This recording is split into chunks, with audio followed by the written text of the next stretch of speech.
tata cara beribadah di Gereja Bethel Indonesia Purwodadi. Jemaat yang datang menggunakan kendaraan pribadi diharapkan untuk memarkirkan kendaraan di tempat yang sudah disediakan.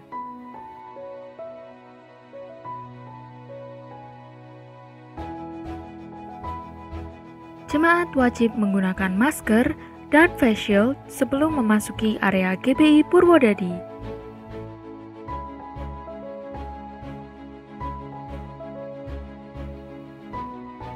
Selanjutnya, jemaat wajib mencuci tangan 6 langkah menggunakan alat cuci tangan tanpa sentuh.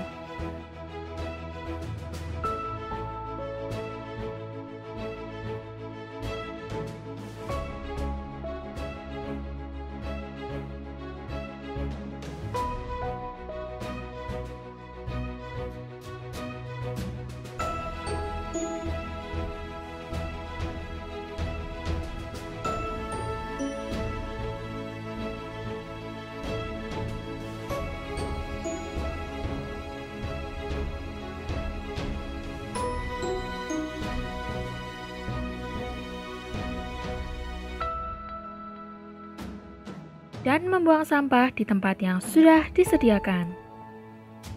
Selanjutnya, jemaat melakukan pengecekan suhu dan mengambil amplop perpuluhan di pintu masuk gereja. Apabila suhu melebihi 36,99 derajat Celcius, maka jemaat dianjurkan untuk mengikuti ibadah online di rumah saja. Pada saat memasuki ruang ibadah, jemaat hanya diperbolehkan menduduki kursi yang telah disediakan, serta tetap menggunakan masker dan face shield.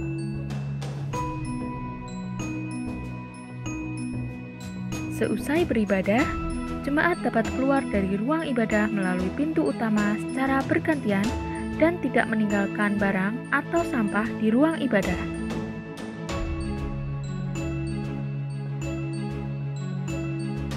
Kemudian, jemaat dapat menggunakan hand sanitizer yang telah disediakan oleh petugas.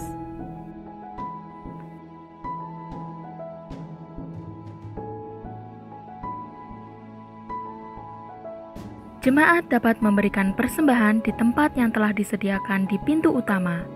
Jemaat tidak perlu menggunakan amplop untuk persembahan selain persembahan perpuluhan. Selamat beribadah, Tuhan Yesus memberkati. Shalom Bapak Ibu Saudara terkasih, Shalom. Ada sukacita, pagi hari ini kita berada di tempat ini. Kita akan memberi yang terbaik untuk Tuhan. Kita mau beri yang terbaik untuk Allah kita yang telah memberi terbaik untuk kita. Mari bawa hati kita, bawa pujian kita, penyembahan di hadapannya. Haleluya, haleluya, haleluya. Ya Yesus, kami bersyukur ya Tuhan. Kami bersyukur atas kebaikan dan kemurahan-Mu. Kami bersyukur atas kebaikan-Mu dan kesetiaan-Mu. Bahwasanya untuk selama-lamanya kasih setia-Mu ya Allah. Haleluya. Kami memuji-Mu. Kami menyembah-Mu Tuhan. Glory. Mari bawa persembahan kita. Pujian syukur kita menjadi persembahan yang harum di hadapan Allah. Haleluya. Kami memuji-Mu Tuhan. Kami menyembah-Mu Yesus.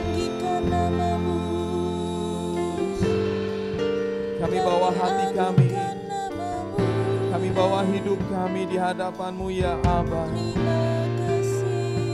Ampuni kami jika Kau dapati dosa pelanggaran kami ya Tuhan. Kami terima pengudusan, pentahiran oleh kuasa darah Yesus. Inaralamaya siki, inaralamu namaralamaya siki.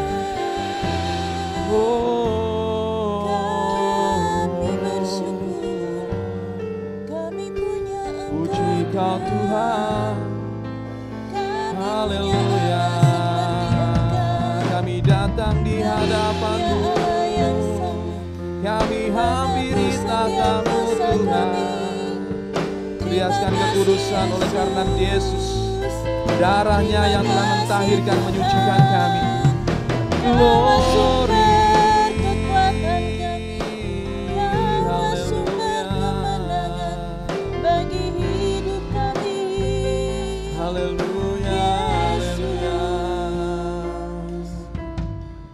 Haleluya. Kami mau sembah Engkau, kami mau puji Engkau ya Yesus. Engkaulah kekuatan kami, Engkaulah kemenangan kami, Engkaulah perlindungan kami Tuhan. Haleluya.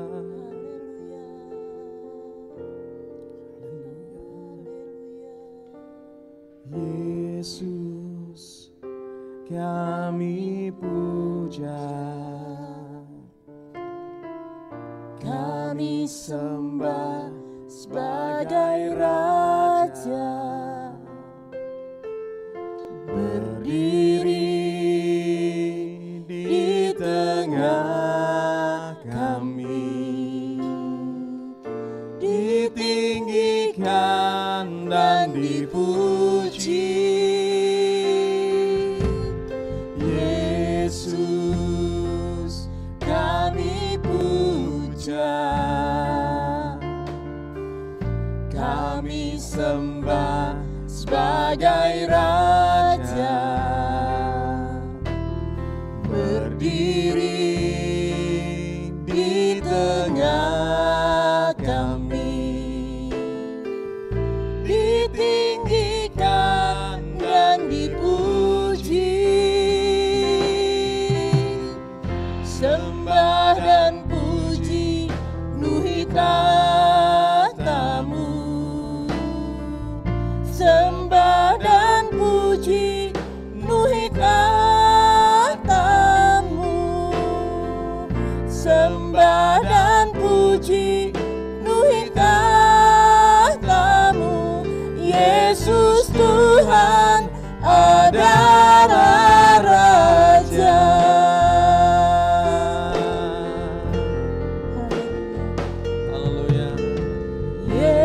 Yesus kami puja, kami sembah sebagai Raja, berdiri di tengah kami, ditinggikan dan dipuji. Yesus kami puja, kami sembah sebagai Raja, berdiri di tengah kami, ditinggikan dan dipuji. Sembah dan puji penuhi tahta-Mu. Sembah dan puji penuhi tahta-Mu. Sembah dan puji penuhi tahta-Mu. Yesus Tuhan adalah Raja. Sembah dan puji, sembah dan puji penuhi tahta-Mu. Haleluya. Sembah dan puji penuhi tahta-Mu. Sembah dan puji penuhi tahta-Mu. Yesus Tuhan. Mari sekalian kita berdiri di hadapan Tuhan. Pemberian terbaik untuk Tuhan, katakan sembah dan puji. Sembah dan puji penuhi tahta-Mu. Sembah dan puji penuhi tahta-Mu. Sembah dan puji penuhi tahta-Mu. Yesus Tuhan adalah Raja.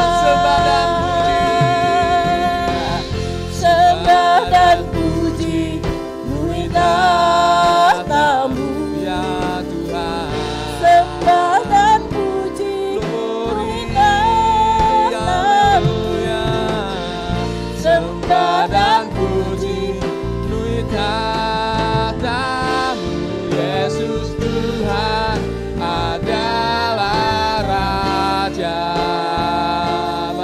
Dia. Engkau Raja, Yesus Raja di atas segala raja. Namamu besar, layak dipuji, layak disembah. Kami memuji-Mu Tuhan, kami menyembah-Mu Yesus. Kaulah kemenangan kami, Kaulah kekuatan bagi kami, Kaulah tubuh pertahanan bagi kami ya Tuhan, penolong yang setia.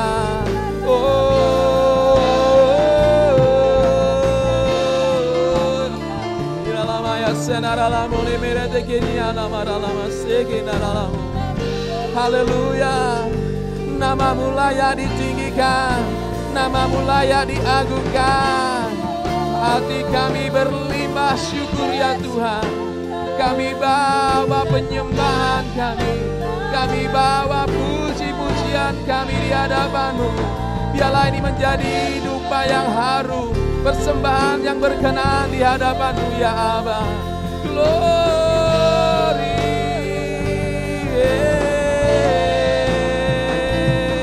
haleluya, haleluya, glory ya Tuhan. Dengan segenap hati kami memuji-Mu, dengan segenap hati kami menyembah-Mu. Kami mau tinggikan Engkau, kami mau agungkan Engkau. Segala pujian, hormat dan kemuliaan hanya bagi-Mu ya Tuhan. Haleluya, glory. Bagi-Mu pujian, hormat, kemuliaan. Kaulah kebanggaan di dalam hidupku. Janji-Mu bersinar, buktikan Kau besar. Tiada yang seperti-Mu Yesus Tuhanku. Bagi-Mu pujian, bagi-Mu pujian, hormat, kemuliaan. Kaulah kebanggaan di dalam hidupku. Janji-Mu Tuhan. Amin. Glory, glory. Sekali lagi katakan, bagi-Mu pujian, yeah. Bagi-Mu pujian, hormat, kemuliaan. Kaulah kebanggaan di dalam hidupku. Janji-Mu bersinar, buktikan Kau besar. Tiada yang seperti-Mu Yesus Tuhan. Tiada yang seperti-Mu ya Aba. Tiada yang seperti-Mu Yesus Tuhan. Tiada yang seperti-Mu, tiada yang seperti-Mu Yesus Tuhanku.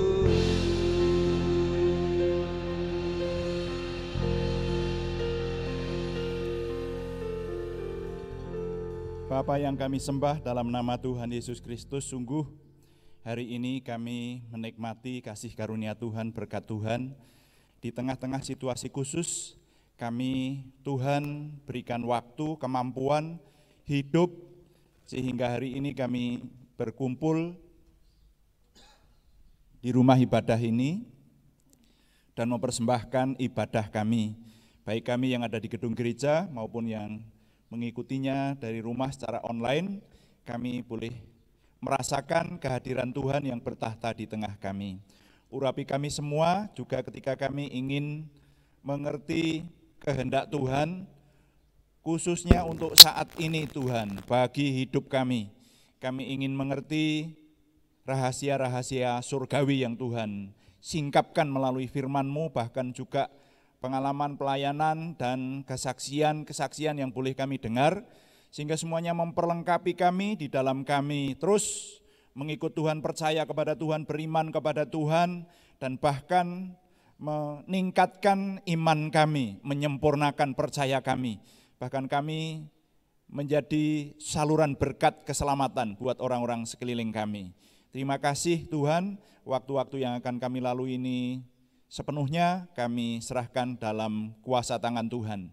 Dalam nama Tuhan Yesus Kristus kami berdoa. Haleluya. Amin. Silahkan duduk kembali Bapak Ibu yang ada di gedung gereja ini dan yang di rumah. Mari kita memperhatikan firman Tuhan. Selamat beribadah, shalom, puji Tuhan. Mari sekarang kita melanjutkan masih dengan tema mempersiapkan kemenangan. Dan khususnya subtemanya adalah mengelakkan bahaya maut. Nah, saudara, mengingatkan kembali bahwa sekarang ini kita sedang dalam situasi peperangan. Dan memang sebagai umat beriman disadari atau tidak kita selalu berada dalam situasi perang memang saudara ya. Nah, salah satu hal penting untuk mencapai kemenangan telah kita perhatikan bersama beberapa minggu terakhir ini adalah mampu mengelakkan bahaya yang mematikan. Dan kita sudah belajar dari keteladanan seorang panglima perang yang ditulis di sejarah suci yang perangnya tidak pernah kalah, yaitu Panglima Daud. Nah, kali ini pengajaran Tuhan Yesus menyatakan, jadi kalau kemarin di perjanjian lama terus yang kita lihat, hari ini kita lihat di perjanjian baru. Saya diberi judul oleh Tuhan, renungan hari ini adalah bergantung kepada Sang Panglima. Minggu yang lalu terhubung dengan Sang Panglima, sekarang bergantung kepada Sang Panglima. Antara terhubung dengan bergantung itu ada bedanya. Paling tidak dari sisi bahasa saja sudah kita dapat cerna bahwa terhubung itu bagian dari bergantung. Tapi kalau bergantung itu sesuatu yang berlangsung sungguh-sungguh dan terus-menerus. Nah, pengajaran Tuhan Yesus menyatakan bahwa untuk bergantung kepada Tuhan itu memerlukan keterhubungan itu berkesinambungan. Dan jangan lupa komunikasi itu harus dengan jelas dan rinci kepada Tuhan serta berlangsung dalam waktu yang terus-menerus. Jadi saudara, faktor waktu juga diperhitungkan. Mari kita baca dulu Injil Matius pasal 20 ayat 29 sampai 34. Matius pasal 20 ayat 29 sampai 34 saya baca untuk saudara. Dan ketika Yesus dan murid-muridnya keluar dari Yeriko, orang banyak berbondong-bondong mengikuti dia. Ada dua orang buta yang duduk di pinggir jalan mendengar bahwa Yesus lewat. Lalu mereka berseru, "Tuhan, Anak Daud, kasihanilah kami." Tetapi orang banyak itu menegur mereka supaya mereka diam. Namun mereka makin keras berseru, katanya, "Tuhan, Anak Daud, kasihanilah kami." Lalu Yesus berhenti dan memanggil mereka, ia berkata, "Apa yang kamu kehendaki supaya aku perbuat bagimu?" Jawab mereka, "Tuhan, supaya mata kami dapat melihat." Maka tergeraklah hati Yesus oleh belas kasihan, lalu ia menjamah mata mereka dan seketika itu juga mereka melihat lalu mengikuti dia. Sampai di situ pembacaan saya. Nah, sekali lagi pokok bahasan ini akan semakin kita lengkapi dengan mengingat bagian-bagian Alkitab yang lain nanti supaya bergantung kepada Sang Panglima itu semakin kita bisa pahami. Bagian pertama saya beri judul Tuhan menghendaki kejelasan dan rincian. Ya, jadi saya bagi dua renungan hari ini. Yang pertama, Tuhan menghendaki kejelasan dan rincian. Mari sekarang kita belajar dari peristiwa kesembuhan orang buta ini. Jadi yang sudah kita baca tadi kan, di situ Yesus sedang lewat di satu tempat, lalu ada 2 orang buta. Nah, 2 orang buta itu berteriak dengan teriakan yang dicatat di Injil Matius tadi, Tuhan anak Daud, kasihanilah kami. Dan ketika mereka berteriak-teriak, orang banyak itu malah melarang gitu, jangan bengok-bengok gitu ya kira-kira. Tapi mereka ini, orang buta ini malah semakin keras berteriak, tapi teriakannya sama. Tuhan anak Daud, kasihanilah kami. Coba saudara kalau kita belajar dari peristiwa ini bicara mengenai keterhubungan dan ketergantungan dan komunikasi dengan Tuhan. Tuhan Yesus itu tukang menyembuhkan. Di mana-mana Tuhan Yesus itu, bahkan banyak kali Tuhan Yesuslah yang punya ide untuk menyembuhkan tanpa diminta. Ya, banyak kali catatan Injil begitu. Tapi 2 orang buta ini datang dan sudah langsung berkata, Tuhan anak Daud, kasihanilah kami. Saudara, kalau menurut penafsiran kita, mestinya Tuhan kan tahu ya, wong dia itu penyembuh, lalu ada orang sakit datang, kasihanilah kami.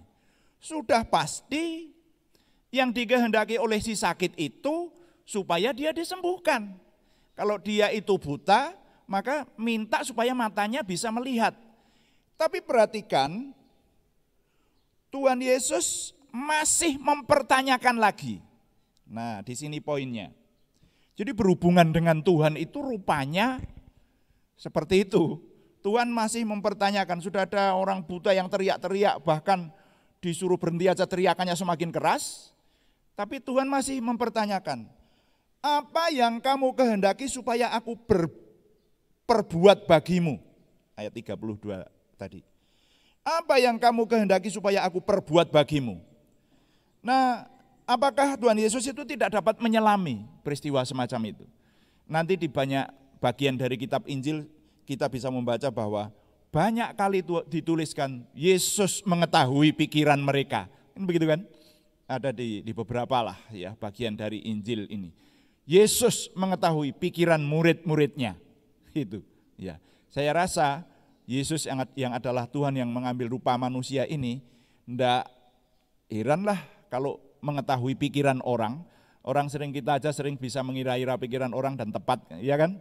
Apalagi kalau konselor, saudara. Konselor itu orang belum berbicara, sebetulnya konselor itu sudah tahu. Ini sebetulnya yang mau dibicarakan arahnya ke sana, gitu itu sebetulnya tahu, saudara. Apalagi Tuhan Yesus. Nah, tapi kok Tuhan Yesus masih bertanya? Yang saya tangkap dari peristiwa ini adalah bahwa Tuhan itu memang membutuhkan kejelasan dan rincian sedemikian rupa dalam berhubungan dengan Tuhan. Nah, itu yang seringkali luput dari perhatian orang Kristen, kita pengikut Yesus. Nah, mari masih di bagian pertama ini belajar dari bagian pertama, Tuhan menghendaki kejelasan dan rincian. Kita belajar dari peristiwa kesembuhan orang buta. Nah, berikutnya saya ingin mengajak saudara lebih dulu memahami kaitan kekuatan perkataan dan keterhubungan. Mari yang berikutnya ini kita perhatikan dulu kaitan antara perkataan, kuasa lidah dengan keterhubungan dengan Tuhan. Jadi tadi kan orang buta itu kan teriak-teriak, pakai perkataan kan, pakai lidah kan untuk berhubungan dengan Tuhan. Nah, sekarang mari kita perjelas bahwa perkataan atau lidah itu sangat erat hubungannya dengan keterhubungan dengan Tuhan ini. Kalau kita merenungkan peristiwa di atas dalam hubungannya dengan kejelasan dan rincian, maka mari kita lihat bagian Alkitab yang lain. Dalam kesempatan yang lain Tuhan Yesus berkata bahwa oleh ucapanmu, ya boleh dicatat ya, Matius pasal 12 ayat 37. Matius pasal 12 ayat 37. Oleh ucapanmu engkau akan dibenarkan dan oleh ucapanmu pula engkau akan dihukum. Lalu nanti di kitab Yakobus, kalau di kitab Yakobus, kitab Amsal itu ada juga. Kalau di Yakobus itu pasal 1, pasal 3 itu nanti saudara baca di sana, ya baca sendiri nanti di rumah. Pasal 1, pasal 3, ini bukan ayat loh ya, pasal 1, pasal 3 nanti dibaca sendiri. Tapi kalau di kitab Amsal itu bahkan dinyatakan bahwa hidup mati itu dikuasai lidah. Amsal 18 ayat 21. Hidup mati dikuasai lidah. Siapa suka menggemakannya akan memakan buahnya. Nah, jadi saudara-saudara, ada banyak bagian dari firman Tuhan yang menjelaskan bahwa perkataan, ucapan itu penting dalam keterhubungan kita dengan Tuhan. Dan juga pada akhirnya nanti akan sampai kepada kemampuan kita untuk mengelakkan bahaya mematikan itu. Nah, jika kita mengingat sekali lagi di kitab Kejadian, tidak usah dibaca, tapi saya ingin menceritakan, menyampaikannya buat saudara. Waktu manusia jatuh dosa, itu kan sebetulnya kelemahan perkataan, saudara. Ya, Iblis berkata kepada Adam dan Hawa. Pertama bertanya, apakah semua buah di sini boleh engkau makan? Jadi cara iblis itu begitu, membolak-balik kata dan juga mempermainkan antara waktu, dan nanti bisa kita renungkan waktu untuk berkata itu juga diperhitungkan.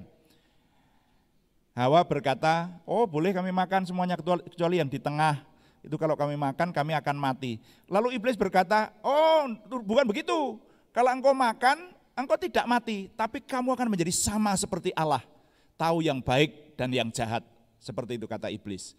Nah, dan pada akhirnya ketika dimakan mati atau enggak? Mati, tapi tidak seketika, kan gitu. Ya toh?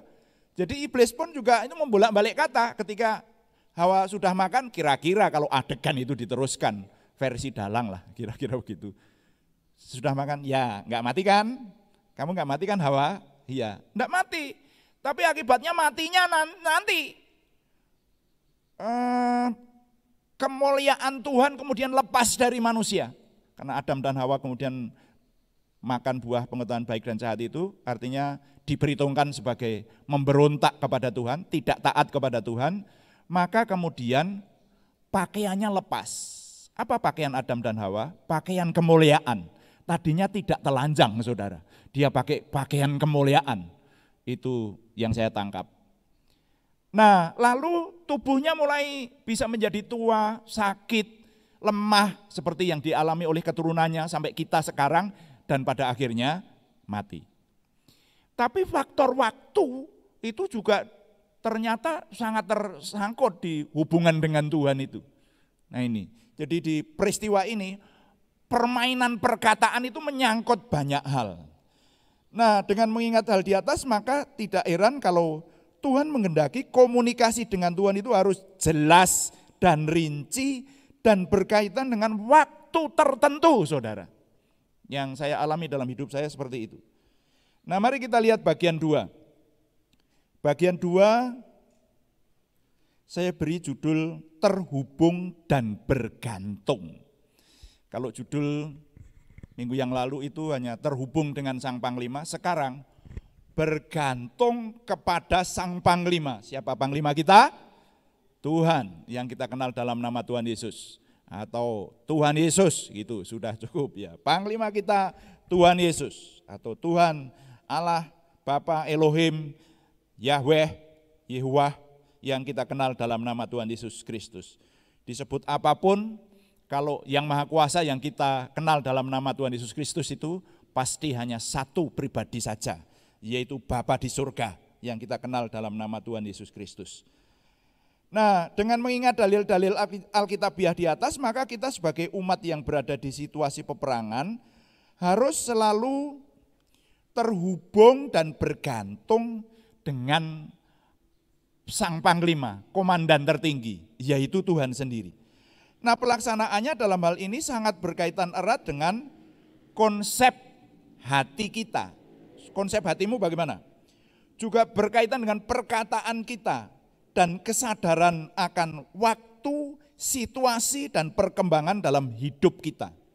Saudara nanti akan lebih jelas ketika memperhatikan beberapa contoh peristiwa atau keteladanan dan kesaksian-kesaksian yang salah satunya ingin kita tampilkan melalui tayangan. Nah, masih di bagian 2 ini, kalau tadi praktek keterhubungan dengan dan ketergantungan, Mari kita sekarang lebih fokus lagi belajar dari peristiwa-peristiwa dan pengalaman. Belajar dari peristiwa-peristiwa dan pengalaman. Saya sekarang akan menceritakan beberapa hal, beberapa kisah yang mungkin kalau bagi jemaat di sini sudah pernah mendengar. Saya punya rekan pelayanan namanya Dr. Sumarko, almarhum. Mereka berdua sudah almarhum. Tapi yang ingin saya ketengahkan dalam pokok bahasan ini untuk mendukung bahwa kita ini harus bergantung kepada Tuhan, itu begini. Pak Marco itu tinggalnya di kota Salatiga, dia menggembalakan sebuah gereja GBI Karanggede. Itu kira-kira berapa itu ya, 20 kilo mungkin ya dari Salatiga agak ke desa semacam itu. Nah, sekali peristiwa kita mendengar semuanya bahwa Pak Marco kecelakaan. Dia punya mobil Panther baru, tabrakan dengan kalau nggak salah truk waktu itu, dan bagian kepala mobil itu sempal ya bahasa Indonesia nih, rusak lah begitu ya. Wah, jadi di mobil baru, keluaran terbaru, mobil terbaru waktu itu, model Panther terbaru, dan itu mobil baru. Lalu pulang dari pelayanan loh ini loh, pulang dari khotbah di pengembalaan di gerejanya, pulang ke rumahnya di kota Salatiga, di tengah jalan tabrakan dan rusak bagian kepala mobil itu. Ketika saya ketemu sama beliau, dia bilang begini, saya biasanya kalau begitu kan pendeta mesti ditanya, lah Bapak mau berangkat sudah berdoa belum? Sudah. Tapi mungkin doanya kurang rinci. Beliau bilang begitu. Saya sudah berdoa semuanya, tapi saya belum menyerahkan Tuhan melindungi mobil yang saya gunakan. Nah itu sebabnya saudara-saudara di sini cukup paham, saya kalau berdoa, mesti saya habiskan apa yang ada dalam hati saya. Saya minta itu mesti diikuti dengan beberapa rincian semacam itu. Itu saudara ya. Nah itu karena pengalaman-pengalaman, bahkan saya pernah mengalami sendiri. Nah itu kisah dari almarhum Bapak Pendeta Dr. Sumarko, itu senior saya saudara ya. Nah berikutnya mari kita akan lihat sebuah kesaksian yang sudah direkam, yaitu kesaksian dari Ibu Yuli Purnawati Elang Kurniawan, judulnya Ditabrak Mobil Berhenti. Coba ditayangkan, mari kita lihat, nanti saudara akan melihat kaitannya dengan apa yang kita renungkan hari ini. Yuk. Kali ini kita akan mendengar kesaksian yang luar biasa dari Ibu Yuli Purnawati, yang kali ini juga didampingi oleh suami Pak Elang Kurniawan, punya kesaksian luar biasa tahun lalu. Kalau saya boleh memberi judul, kesaksiannya judulnya adalah Ditabrak Mobil Berhenti. Ini kesaksian yang aneh, tapi punya nilai-nilai rohani, punya nilai-nilai yang baik untuk kita renungkan dalam kehidupan, supaya menjadi berkat bagi banyak orang. Silahkan Ibu Yuli cerita bagaimana itu ditabrak mobil berhenti. Silakan Bu. Iya. Itu kejadiannya tanggal 15 Agustus tahun lalu. Pagi-pagi sekitar jam 8. Kan biasanya kalau pagi saya belanja. Itu kejadian di depan rumah, seberang rumah. Iya. Nah jam 8-an saya belanja, ada mobil berhenti. Itu sekitar di kuliner, pasar kuliner. Jadi mobil berhenti menghadap ke sana, saya jalan menghadap ke sini. Oh iya. Jalan ke sini, ini benar-benar mobil berhenti. Nah, saya nggak tahu ternyata mobil itu ada orangnya di dalam. Pas saya udah minggir mau menghindar mobil itu bergerak, tiba-tiba langsung loncat, dia nabrak, saya jatuh brak. Jadi kelindes dari ujung kaki sampai ke muka.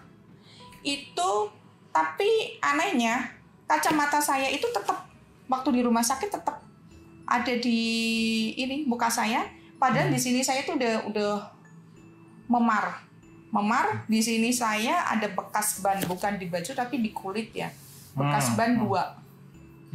Itu bekas ban 2. Nah hebatnya lagi yang Tuhan ini, saya sadar sesadar-sadarnya waktu dilindes itu saya nggak ngerasa sakit, cuma kerak terang benderang gitu.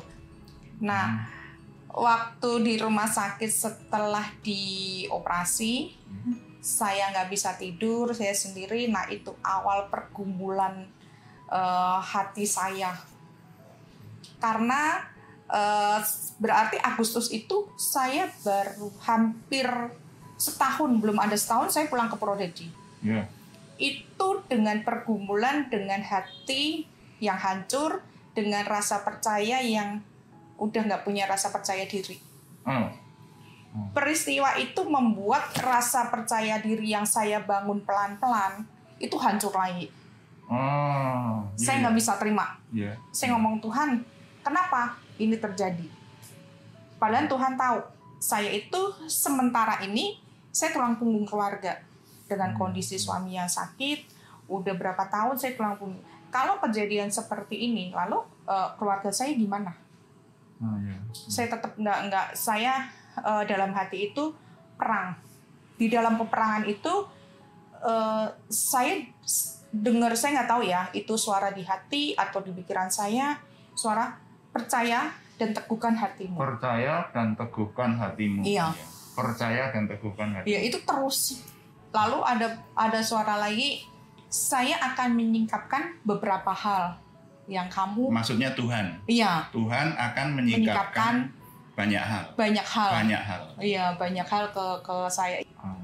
Jadi segala hal saya cuma diingatkan. Emang dengan kejadian seperti ini aku nggak nyertain kamu. Saya kayak seolah-olah kayak di rewind lagi ya, peristiwa yang awalnya kejadian, masih bisa sadar, masih bisa cerita ke dokter, dioperasi nggak ngalamin, setelah operasi nggak ngalamin sakit. Cuma kalau gerak karena patah tulang iga itu 5, kaki patah. Tulang iga patah berapa, Bu? 5. 5 retak maksudnya, Pak. Patah, tapi patahnya si Tuhan juga bukan yang nyengsol, tapi tetap pada tempatnya, cuma patah. Patah 5 Iya, tulang 5. iga. Terus sama kaki berarti patah tulang patah. Yang dioperasi ke kaki. kakinya. Sampai sekarang masih di pen. Lalu mau dicek lagi, dokter, ya saya ingat ya, dia itu ngomong 3 bulan. Saya baru bisa jalan pulih dalam artian tanpa tongkat. 3 bulan. Iya, tapi saya ngomong, Tuhan, aku nggak mau. Itu kan yang ngomong manusia. Tapi aku percaya ya, Tuhan kan ngomong percaya dan teguhkan hatimu. Aku mau 2 bulan. 2 bulan sudah Lepas. bisa lepas tongkat. Iya. Itu kalau bisa dijelaskan kenapa, Bu? Ada semangatnya itu gimana? Bisa dijelaskan? Jadi mungkin juga saya dibuat hancur lagi setelah terapi ya, tiap hari itu udah bagus. 2 minggu saya terapi, 2 minggu saya nggak bisa BAB, opnam lagi. Jadi seminggu itu saya nggak latihan, seminggu dari awal lagi. Dari awal lagi, tapi terus percaya dan teguhkan hatimu. Itu saya mau percaya dan teguhkan saya. Tuhan, saya pegang janji Tuhan ya, percaya dan teguhkan hatimu. Saya mau 2 bulan. 2 bulan saja. Ini kan udah diambil 2 minggu Tuhan. Tapi saya percaya 2 minggu itu mau diambil mau enggak ya, 2 bulan saya bisa lepas semuanya. Lalu hati kecil saya juga mau, masa sih, kan mulai latihan dari awal lagi, kan fisioterapi ngomong latihan awal itu tuh butuh waktu lagi dari awal lagi gitu. Saya ngomong, pokoknya aku nggak mau tahu, 2 bulan aku bisa bisa lepas semuanya, jalan normal ya. Bisa lepas tongkat. 3 bulan sudah bisa nyetir mobil lagi. Iya. Wow, ini luar biasa. Ya. Orang juga bilang saya keluar loh, kok saya yang nyetir? Ya, jadi 2 hal itu. Terus kalau bisa dijelaskan jarak dari rumah untuk ke tempat belanja itu kurang lebih berapa meter tadi? 100 meter. 100 meter dari rumah ke tempat belanja, 100 meter pakai nyebrang jalan. Iya. Ya, nyebrang jalan. Tapi ibu tertabraknya bukan di nyebrang jalan. Enggak. Ada mobil berhenti Di pinggir jalan. Di pinggir jalan, ibu jalan di depannya. Iya, di pinggir, bener-bener pinggir, orang mobil berhenti ya, nggak, makanya saya berhenti di posisi di pinggir, mobil parkir, saya jalan. Itu tuh udah mau ngindari mobil. Kan mobil jalannya Ibu sudah mau menghindari. Iya, makanya saya kelindesnya cuma bagian ini. Karena Ibu sudah agak minggir, agak minggir. Iya. Dan tidak menyadari dan mengira sebelumnya kalau mobilnya mau loncat. Iya. Jadi rupanya si sopir ini menghidupkan mobil, starter mobil, langsung giginya persnelangnya masih masuk satu, loncat gitu ya. Nah ini, jadi Tuhan izinkan seperti itu ya. Tapi dengan itu ngelihat juga. Kenapa? Lihat kuasa Tuhan. Kalau enggak orang udah ngira saya mati, Pak. Oh. Orang pasar tuh udah ngira lo hidup ya. Ya, orang kata-kata masih hidup ya. Iya. Dan terkosong. Lalu tadi sempat disampaikan, memang sebelum berangkat katanya Ibu belum berdoa gitu ya. Sebelum berangkat ini tidak secara khusus berdoa untuk pergi ke toko itu, benar ya? Enggak, karena pagi kan saya udah udah doa. Udah doa. Ya, buat kalau saya doa itu kan Tuhan lindungin ya hari ini seluruh keluarga saya. Tuhan lindungi, Tuhan kuatkan, Tuhan berkati, Tuhan sertai. Iya. Tapi waktu berangkat ke toko itu memang tidak berdoa secara khusus untuk mau belanja. Istilahnya lapor sama Tuhan mau belanja itu secara khusus enggak, karena merasa pagi sudah berdoa. Iya, saya pikir kalau doa sekali ya itu cover. Iya, untuk cover. Lalu saya percayanya juga kalau saya nggak minta, Tuhan pasti nyertain. Tuhan nyertai. Ya memang siapapun kalau hanya mungkin karena terlalu dekat itu sudah hanya 100 meter dia kan itu kan tetangga sebelah istilahnya gitu ya. Iya, cuma depan rumah seberang rumah. Nggak usah rinci-rinci banget. Ya, baik. Ya.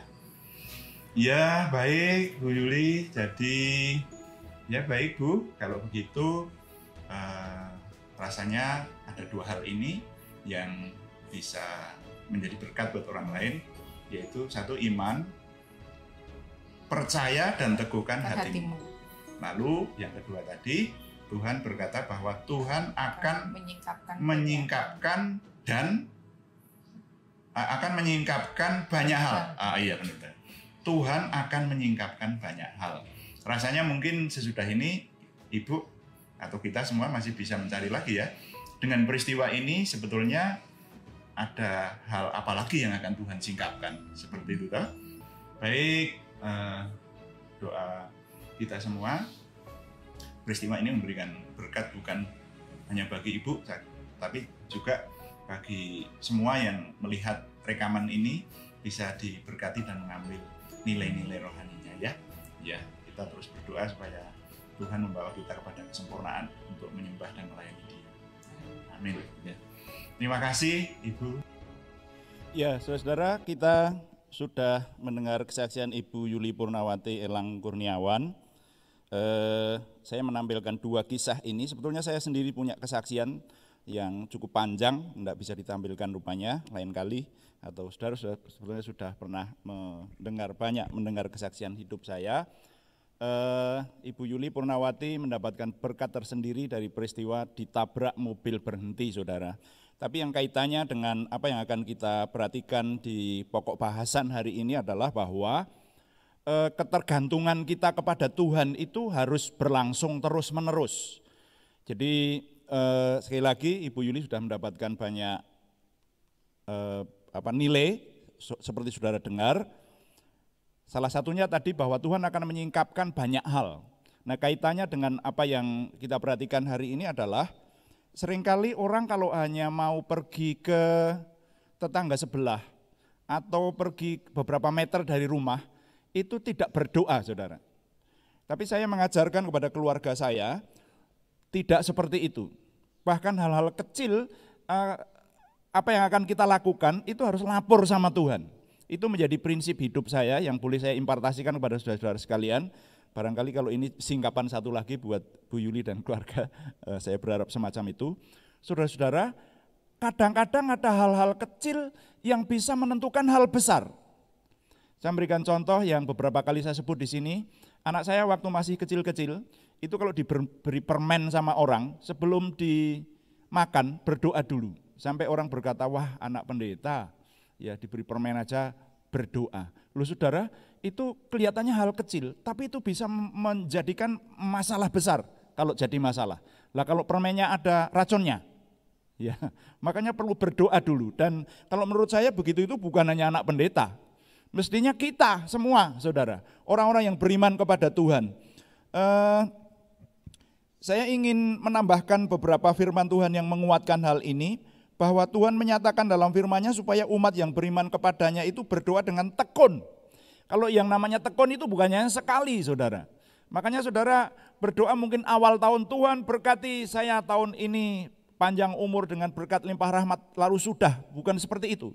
Karena tak ingat tadi bahwa berhubungan dengan Tuhan itu, apalagi kalau situasi perang, itu kaitannya juga dengan waktu saudara.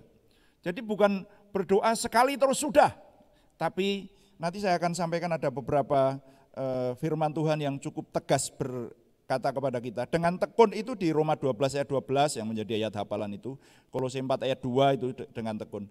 Lalu juga berkesinambungan siang malam. Lukas 18 ayat 7, nah itu kan jelas sekali. Firman Tuhan berkata bahwa siang malam, orang yang berdoa siang malam kepada Tuhan, doanya akan dijawab. Nah yang ingin saya tampilkan adalah Ayub pasal 31 ayat 37. Ayub pasal 31 ayat 37 firman Tuhan berkata, setiap langkahku akan kuberitahukan kepadanya, nya huruf besar. Selaku pemuka aku akan menghadap dia.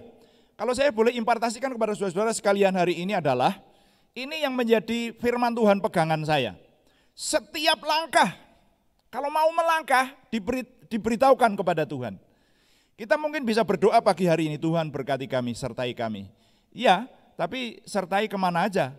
Itu ingat Tuhan Yesus saja menuntut dengan rinci. Kamu itu akan seperti apa? Ini kalau di dalam perang saudara, itu setiap gerak dari prajurit atau gerak kompi yang bersangkutan itu sangat diatur oleh panglima.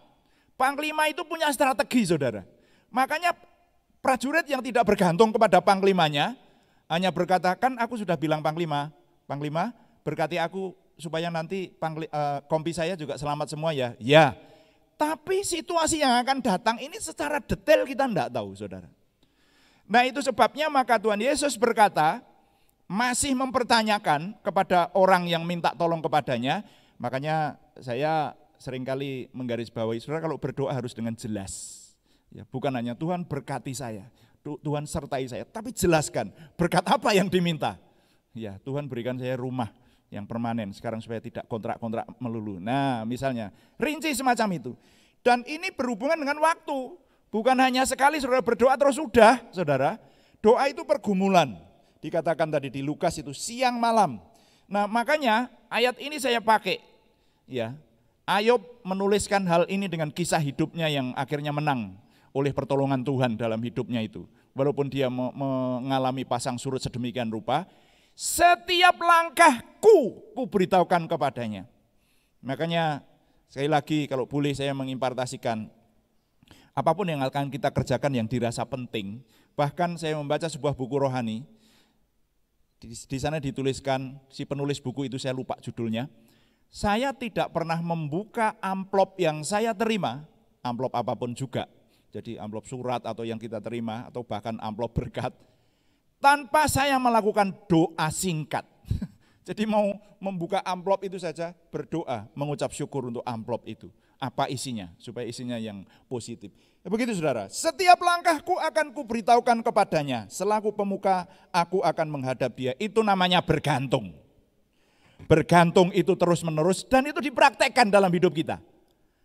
Saudara-saudara ingat, waktu mau datang ke gereja ini tadi, saudara berdoa? Nah gitu, pertanyaannya berdoa atau enggak? Kalau berdoa, saudara juga mengucapkan kalimat yang sering saya anjurkan itu, Tuhan jauhkan kami dari virus corona. Ingat kesaksian Pak Marco, pendeta loh itu, sudah berdoa tapi dia mengakui, mobilnya belum saya serahkan kok, makanya ketika tabrakan mobilnya yang rusak. Orangnya selamat tapi mobilnya rusak. Itu sebabnya saudara-saudara, berhubungan dengan Tuhan sebagai panglima kita, itu memang membutuhkan kesungguh-sungguhan. Mungkin kita sudah merasa sungguh-sungguh, hari ini. Tapi dengan firman ini mari kita merenungkan lagi, kesungguh-sungguhan kita dilipat gandakan. Saudara-saudara, dalam hal-hal yang tampaknya kecil dan sepele, kita harus bergantung kepada Tuhan. Sebab hal yang sepele itu kadang dapat mengakibatkan hal yang besar atau bahkan membahayakan. Dan itu bergantung itu harus terus-menerus berkesinambungan. Kata penutupnya adalah ketergantungan kepada Tuhan memerlukan ketekunan untuk mempraktekannya. Saya ulangi kata penutupnya. Ketergantungan kepada Tuhan memerlukan ketekunan untuk mempraktekannya. Tekun betul, dilakukan betul, dipraktekkan betul dalam hidup kita sehari-hari. Itulah iman. Iman itu harus dengan perbuatan. Iman tanpa perbuatan adalah iman yang mati.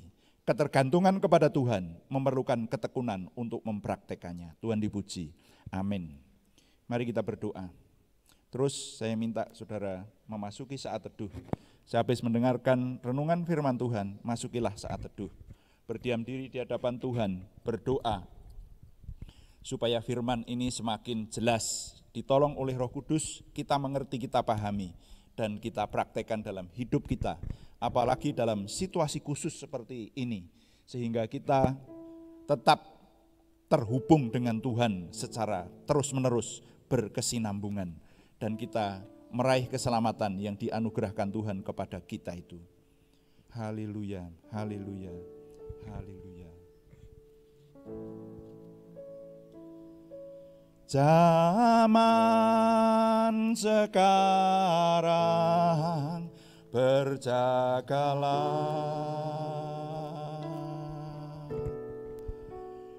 lihat dunia bergelora, kedengaran sini sana banyak kabar menggemparkan, berlindunglah dalam sabda Bapa. Mari kita bangkit berdiri, yang di rumah juga mari kita bangkit berdiri. Katakan, zaman sekarang berjagalah. Sekarang berjagalah.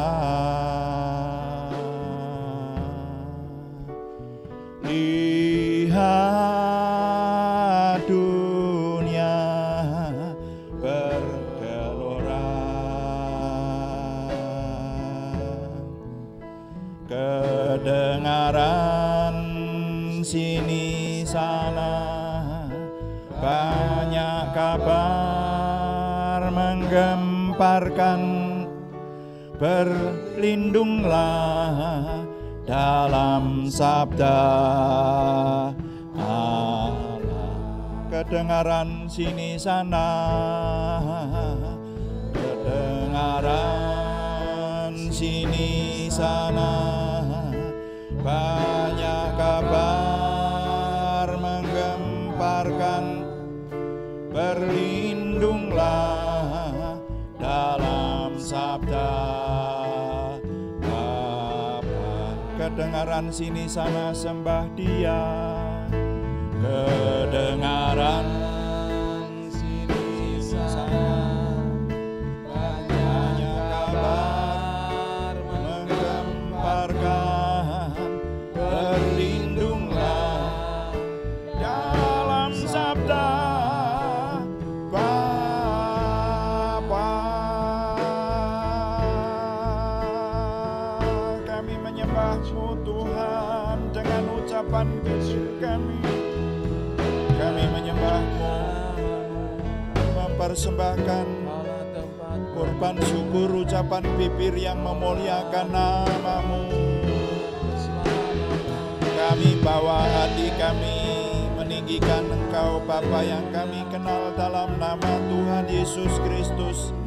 Matur nuwun Gusti, kula memuji asmanipun Gusti, Gusti Yesus juru wilujeng kawula pamarto bering pitulungan kawula. We praise you, oh Lord, we praise you, you are my Father, my Savior. We praise you, holy, teruslah Engkau Tuhan. Sonamana manara kata karata kana manala rasandi titi atas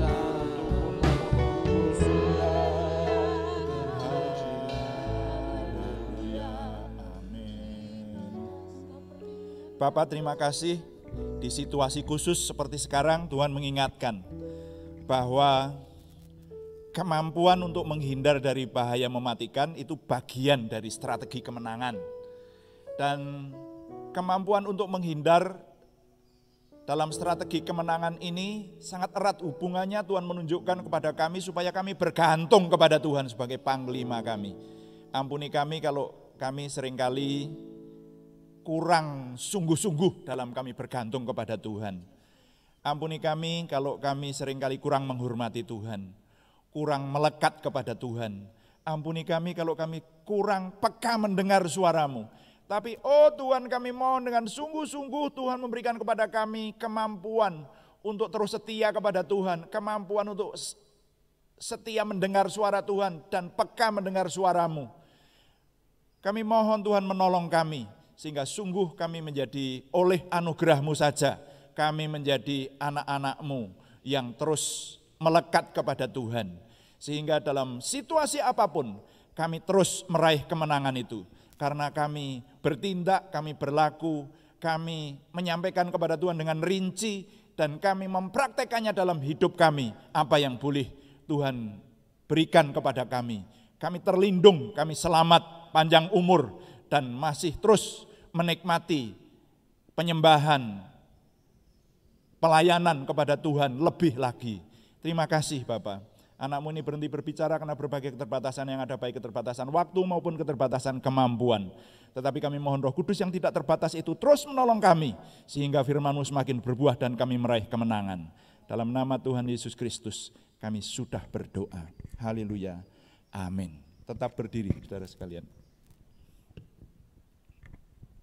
Mari Bapak Ibu, kita akan perkatakan visi dan misi GBI Purwodadi dengan segenap hati kita. Visi, tertanam, bertumbuh, dan berbuah. Kamu telah menerima Kristus Yesus Tuhan kita, karena itu hendaklah hidupmu tetap di dalam Dia. Hendaklah kamu berakar di dalam Dia dan dibangun di atas Dia. Hendaklah kamu bertambah teguh dalam iman yang telah diajarkan kepadamu, dan hendaklah hatimu melimpah dengan syukur. Misi, menjadi murid Tuhan Yesus Kristus yang dinamis, bertumbuh dalam iman, meraih berkat rohani dan jasmani untuk menjadi berkat keselamatan bagi lingkungan, kota, bangsa, negara, dan seluruh dunia. Puji Tuhan, mari kita mengakhiri ibadah hari ini. Kita akan berdoa syafaat dan mempersembahkan persembahan kita dan menerima doa berkat. Kita berdoa. Bapa di surga, kami mengucap syukur hari ini kami dapat mempersembahkan kepada Tuhan dalam ibadah ini, baik yang diserahkan secara langsung, yang diserahkan di kantor gereja maupun yang ditransfer. Oh Tuhan, Tuhan melihat kerelaan hati kami dan kesukacitaan kami di dalam kami beribadah dan mempersembahkan ini. Karena kami tahu bahwa persembahan adalah bagian dari ibadah kami. Doa kami Tuhan memberikan kemampuan kepada kami lebih lagi. Karena kalau kami mempersembahkan lebih baik, itu berarti Tuhan sudah memberkati kami berlimpah-limpah lebih banyak lagi dalam berbagai hal. Terima kasih Tuhan, Tuhan memberkati pengelola persembahan ini, hamba-hambamu, anak-anakmu di jemaat Tuhan di tempat ini, sehingga seturut kehendak-Mu dalam kekudusan dan untuk kemuliaan nama Tuhan. Terima kasih Bapak, kami juga berdoa syafaat untuk bangsa dan negara kami terus. Kami doakan kalau diindikasi hari-hari ini akan mengalami resesi, kami mohon Tuhan menolong supaya segera dapat Tuhan memberikan pemulihan, baik dari situasi khusus ini maupun semua dampaknya sosial, ekonomi, kenyamanan, kekeluargaan, semuanya Tuhan menolong kami. Bagi umat-Mu, anak-anak Tuhan yang berseru kepada Tuhan, Tuhan hadir secara khusus memberikan pertolongan. Dalam situasi apapun, kami masih terus dapat tegak berdiri, memuliakan Tuhan, dan menikmati berkat-berkat Tuhan, sesuai dengan janji yang Tuhan firmankan. Terima kasih Bapak. Juga kami berdoa tempat di mana kami tinggal, di seputaran gereja ini, di Kota Purwodadi Grobogan, bahkan juga dimanapun semua yang mendengar dan melihat tayangan ini, mengikuti dari rumah, dimanapun kami tinggal, Tuhan memberkati tempat tinggal kami dan lingkungannya, kami menjadi berkat kemuliaan bagi nama Tuhan. Terima kasih, kami juga berdoa yang hari-hari ini jemaat yang ulang tahun, Tuhan berkati, berikan umur panjang, rezeki yang lancar dan iman yang semakin teguh kepada Tuhan, sukacita damai sejahtera-Mu. Yang sakit Tuhan jamahkan tangan-Mu, memberikan kesembuhan, juga kesempurnaan kesembuhan bagi mereka yang baru keluar dari rumah sakit dan mengharapkan kesembuhan dari Tuhan. Terima kasih Bapa, kami terus berdoa buat jemaat di sini, kami mohon Tuhan menolong sehingga kami semakin normal, semakin banyak dari kami untuk dapat mengikuti ibadah di gereja, hadir secara tatap muka langsung atau ibadah onsite, sehingga kami semakin diberkati, kami semakin dipulihkan. Terima kasih Bapak, terima kasih. Kami mengakhiri fellowship kami hari ini, tapi kami terus percayakan kepada pimpinan Tuhan yang kami hormati, kami muliakan, supaya Tuhan memberikan kepada kami waktu yang akan datang bersekutu kembali dalam ibadah lebih indah dan berkat lebih meningkat. Terima kasih Bapak, kami mohon Tuhanlah yang menyempurnakan doa kami oleh pertolongan dan pimpinan Roh Kudus, karena semuanya kami persembahkan dengan mantap percaya dalam nama Tuhan Yesus Kristus Juru Selamat kami. Saudara-saudara jemaat yang dikasihi Tuhan, baik yang ada di gedung gereja ini maupun yang mengikuti secara online dari rumah, arahkan hatimu, tadahkan tanganmu, terimalah berkat Tuhan. Tuhan memberkati engkau dan melindungi engkau. Tuhan menyinari engkau dengan wajahnya dan memberi engkau kasih karunia. Tuhan menghadapkan wajahnya kepadamu dan memberi engkau damai sejahtera dari Allah Yehuwah Bapa Surgawi, dari Sang Putra Mesias Juru Selamat kita, dan persekutuan dengan Roh Kudus sekarang sampai selama-lamanya. Semua berkat ini kita terima dalam nama Tuhan Yesus Kristus. Katakan bersama, amin. Amin. Silahkan duduk dan berdoa. Hidupku menggenapi firman-Mu, tanda mujizat